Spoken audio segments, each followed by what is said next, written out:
Even if we discuss already countermeasures, let's have a look at the following web exercise. You remember the BSI in Germany, the Bundesamt für Sicherheit in der Informationstechnik, offers recommendations with respect to data security. And one, here's the link, is pointing at DDoS attacks.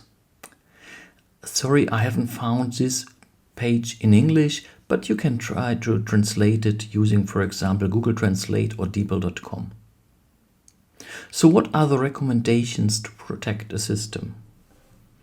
First, you can strengthen the server. In principle, you can blow up the general performance by adding some hardware, but this won't help in the long run because it's much more easy to increase the performance of the attack rather than to increase the performance of the server. However, there are other means.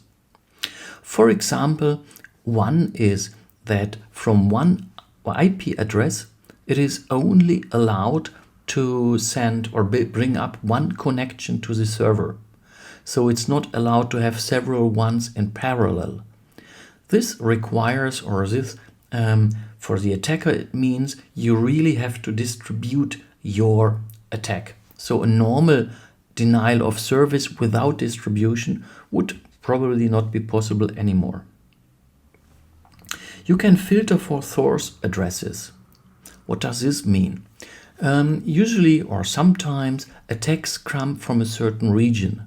So for example, you have several addresses in Russia who are really running the attack. And then you could filter out all these source addresses from Russia.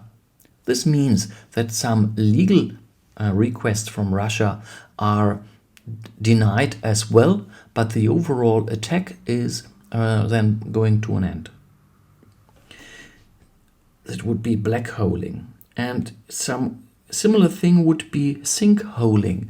For example, you experience an attack that a certain IP address, a certain server in your university, in our university, is attacked.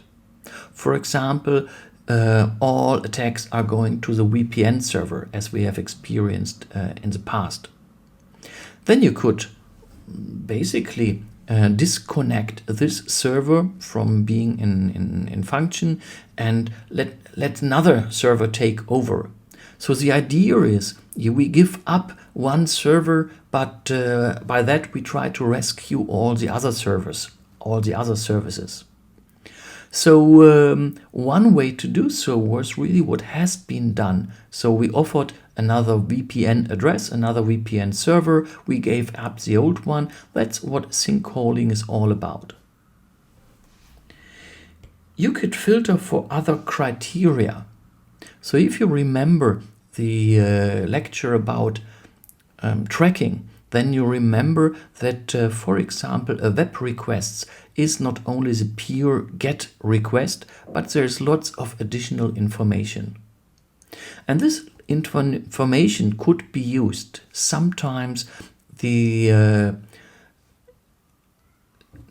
artificially generated massive number of requests have some common information in some of the fields. And if you find out these information, then you can filter out these requests and let only the other through. The mitigation appliances. So there is certain companies, especially by special providers which have experience, which have mitigation plans and mitigation services to first survive an attack and in the long run to make yourself more robust. And finally, going in a similar direction is the analysis of net traffic. Try to find out from where some kind of attacks come. Inform people who are running this part of the network to shut off these type of computers. So, for example, if computers come or attacks come from a certain region in the world, inform the country, inform the people responsible for the server in this country, and make clear that's not tolerable. If this helps, I cannot tell, but these are kind of things you can do if you're under attack.